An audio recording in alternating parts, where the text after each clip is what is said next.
Hi everyone, I'm back down at Compton Dando on the River Chew, a tributary to the Bristol Avon, better known for its reservoir, Chew Valley Lake.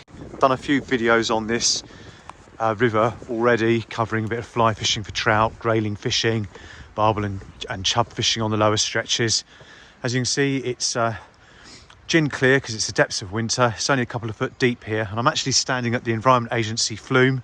They've added these steps in, taken away a load of scrub and added an eel pass. Environment Agency fish surveys have shown salmon and sea trout parr in this stretch, which is a bit of a miracle, but it goes to show how ecologically valuable this little river is. I've come down here just to improve access to a couple of fishing spots that have become a little bit neglected under the Keynsham AA ticket. I'm going to clear a few swims. I'll show you what I've done already. We're not looking to butcher it. We don't astroturf along the banks. We don't want to remove trees. We just want to make it accessible. So this pool below the flume always holds a few fish, a nice deep pool behind that tree.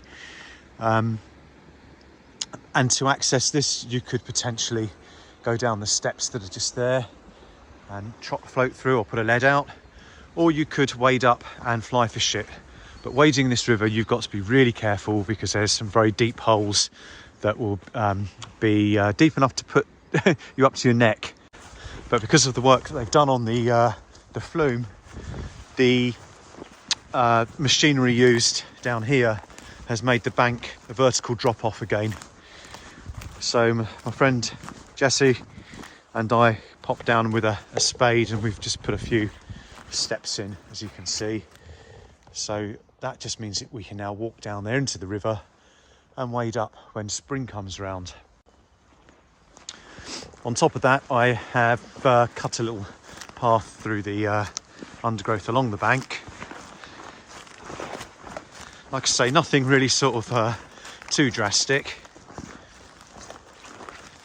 And cut out a few steps here as well, so that you can get down to the bank and fish down there. Someone's left a bank stick, look. It requires the permission of the landowner to do any cuts to trees, so I've been careful about any limb removal, and their primary concern is about nesting birds.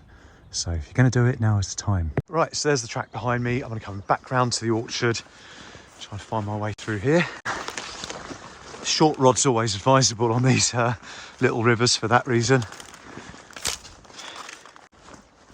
And this bend was pretty much unfishable, but Jess has done a great job flattening some of the scrub, and we've got a nice flat bank to fish from. Next job is to get rid of some of that canopy, but that drops down to about 6 foot deep along that gully. Maybe a little shallower than that, but I couldn't get loppers there.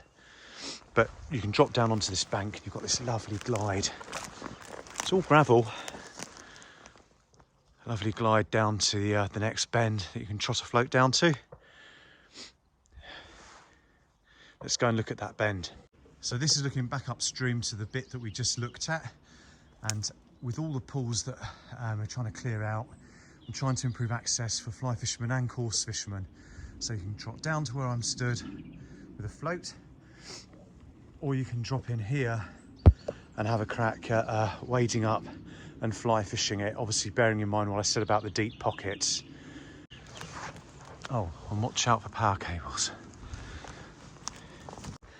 We've got a path down here now where this has been cleared, and after a lot of effort we've now got access to a pool that used to be a favourite of mine 15 years ago. It's changed a lot, and we're already starting to see the fruits of the labour, because a young guy I was working with managed to come down here and catch his biggest chub ever to date. A big branch that's going across the river halfway down has now gone, so you can trot float all the way down this beautiful glide.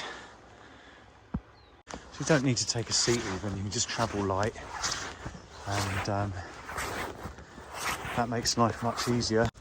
It's quite easy to find yourself walking around in circles through this little orchard here. One thing we've been very careful about is not to damage any of these young trees. This pylon is a good marker to remind me which way I've got to turn now. No steps here, so you've got to watch out, but it is a more gradual bank. So that's looking back upstream to the last pool you looked at, but you can drop in here and wade up. This large woody debris that's in the river, fallen trees and all sorts, is a pain because you can't wade from one end of the river to the other or trot a float from one end to the other, but it provides some really useful habitat. By deflecting the flow, it creates erosion and scour on the riverbed that means you get a more diverse range of invertebrates, and all that woody debris is great for the detritivores that chow down on it. I suppose are like the wood lice of the river. They'll start the food chain off, and a greater diversity in invertebrates means a better diversity of fish. So this is what Richard calls the gravel swim. As you can see, nature's done a lot of the work for us, really. Immediately upstream, it's going to be scoured quite deep on that bend. The channel narrows, and that's all fly fishable. But what I probably will do is look to remove this big branch here so that a fly can be cast up into this pool here. So that's what I'm going to do now. So I used to try and do this when fishing, taking a fishing rod with me, but I've come to realise that actually you're better off leaving the rod at home, resisting temptation.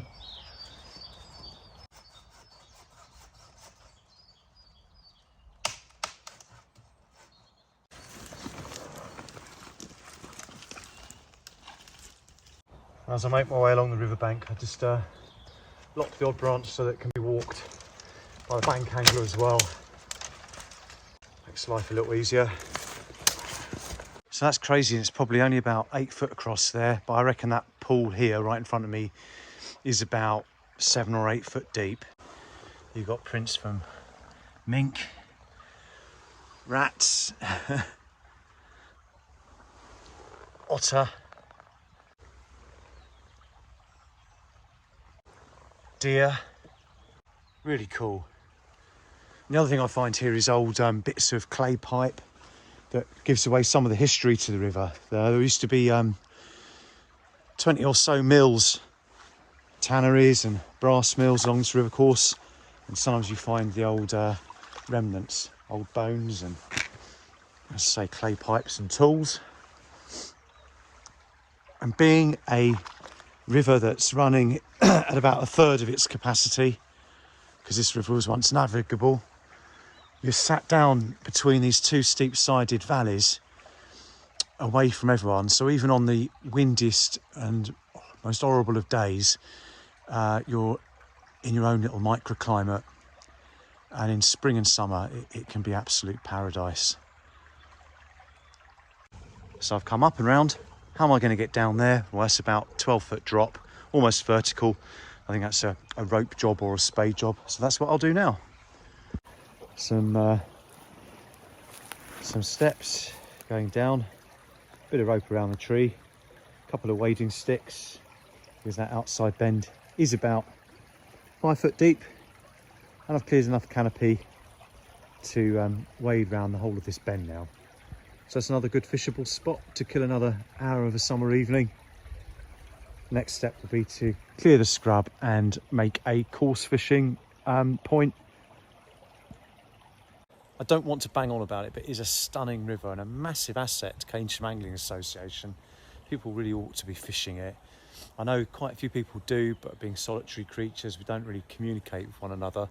But if we're not careful, the club could end up believing that no one fishes it and giving up their lease, which would be tragic, really. Thanks for watching, and hopefully in the next video I'll be back here catching a few fish.